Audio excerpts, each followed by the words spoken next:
Hello guys, my name is Anna and I'm from Ukraine, a beautiful, freedom-loving country that was brutally invaded by Russia. And at the very beginning of this invasion, I have decided to vlog because I believe the world needs to know more about Ukraine and our real life. So if you support Ukraine and if you're new to my channel, please subscribe and leave your questions in comments. I'm always interested to answer them and to clarify something about Ukraine, our culture, history, language, or whatever. And also, I invite all of you tomorrow to our question and answer live stream that will start at 9 p.m. Kyiv time. You can find links on my YouTube channel and in the community tab. And today I want to speak a little bit more about one of the very good moments of Ukrainian counteroffensive, and that is the destruction of Chonhar bridge. Those of you who follow me know that counteroffensive is an important moment in Russian war in Ukraine, a very decisive one, but at the same time it is not a blockbuster and it cannot last a couple of hours with all possible explosions, I don't know, aliens coming to film that.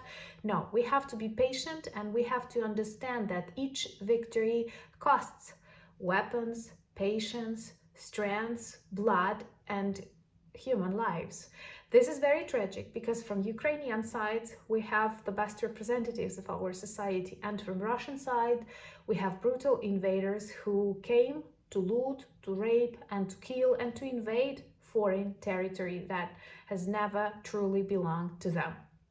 So this counteroffensive is not going to be very quick and we have to be patient and we don't have to treat it like, oh, nothing's happening in Ukraine. Very many things are happening, and for example, the destruction of Chonhar bridge is one of them. And now I want to clarify why it is so important. Well, first of all, because Crimea is very important. It is used by Russian ORCS as a base to supply them with food, weapons, and people. And honestly, I believe that annexation of Crimea in 2014 and very passive reaction of the world and Ukraine that was not ready to fight was a very great mistake that led to this full-scale war. Of course, Putin is the one to blame, and people, millions of people who support him and who made him a president of Russia and keep him a president of Russia for decades.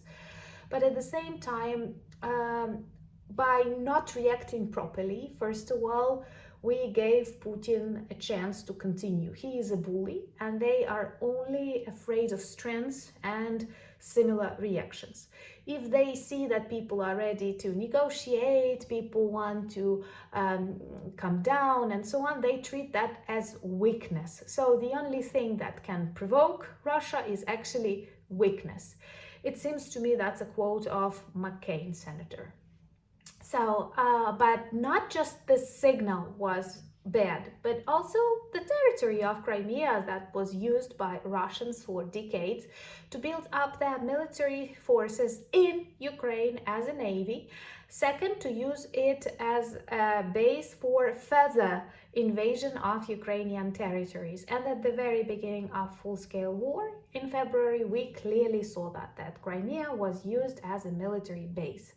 This is such a huge mistake because I have been to Crimea. This is a beautiful, picturesque peninsula with very rich history and diverse history of different cultures, different languages, but first of all of Ukrainians and Tatars and Turks and even ancient Greeks. And those Scythian and Sarmatians that I was talking to you about in our previous episode of Discover Ukraine, they all come from these territories. So this is a beautiful place to rest, eat, learn, but today it is used as a military base by Russian orcs. And they supply their forces that actually fight in Ukraine against us, kill us, bomb us, shell us. They use it as a base to provide them with all the necessary things to kill Ukrainians. So it's very important to take Crimea back. And why this destruction of Chonhar bridge is so important. When you look at the map of Ukraine, it seems that Crimea has a very wide connection with the continental Ukraine. I don't know if it's possible to say so, but in reality, it is not like that. It is not a dry soil, but lots of rivers, marshes, bays, and other stuff. So in reality, there are just two places in which you can cross from Crimea to the continental part of Ukraine, and this is Perekop and Chonhar. Perekop is less popular, perhaps it's less infrastructurally developed, and Chonhar was very actively used by Russian orcs to supply their troops with everything, starting from tanks and finishing with food and people. And recently, being close to that territory, we were able to seriously destroy this bridge and thus this connection. Because we don't have real long-range missiles, people are still afraid to give them to us. I honestly do not understand why, because the world observes what is happening. Everyone was observing what is happening on Titanic, close to Titanic, with that poor crew of people who wanted to see something.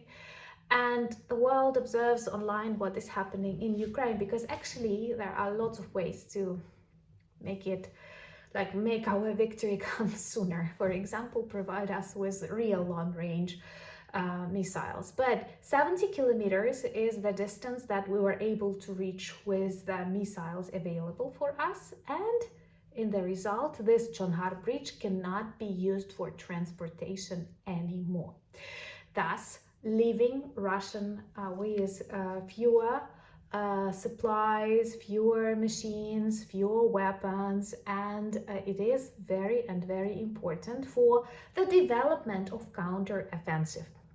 Actually, it very much reminds the operation near Kherson, because back in that time also bridges were destroyed, and that was a signal for Russians to escape. Why? They realized that if all connections will be destroyed, it will be difficult for them to supply their army. They will run out of weapons, and they escape from such situations, because without communication and logistics, any army cannot survive a very short period even. We all know that was a problem starting from Roman times. Ancient Rome is my love, that period, and finishing with modern day wars. That's why, by destroying Chonhar and similar connections, Ukrainian army actually leaves Russian army without supply, and demonstrates them that pretty soon we will be able to destroy more, and there will be no way for them to escape. So it is high time for many orcs to proclaim a gesture of goodwill, as they typically do when they retreat, and pretend that this is their decision to leave Crimea and to leave Ukraine. But even after the last Russian orc leaves the territory of Ukraine, we cannot forgive them until they are punished for all the sins and crimes they committed on Ukrainian soil. This is how justice looks, and only after this justice becomes real, we can start talking about understanding, about forgiveness, but not in the process of bloody war, where the best of Ukrainian people have to stop developing their businesses, educating their children, developing their country, but they have to fight and very often die because of Russian orcs who have decided that they are allowed to break all international laws and to demonstrate disrespect to everyone. I honestly do not know how all of this people in these super duper popular international organizations keep their faces when they see how Russia ignores them, how Russia laughs at them, how Russia does not follow any of their demands, and they continue pretending like they still negotiate. The only way to negotiate with Russians is to provide us with ATACMS, HIMARS, various Leopard, Abrams, and all the other stuff that our soldiers need. So once again, thank you so much for your support and understanding. Let's be patient with Ukrainian counteroffensive. We can talk more about that tomorrow, 9 p.m. on my channel. We will have a live stream and I will be happy to see all of you. That is a very magical moment for me. So grab some coffee, wine, tea, whatever you like, and we can talk. And thank you so much for buying me coffees, becoming my patrons, and supporting more projects to come. And most importantly, thank you for standing with Ukraine. Slava Ukraini!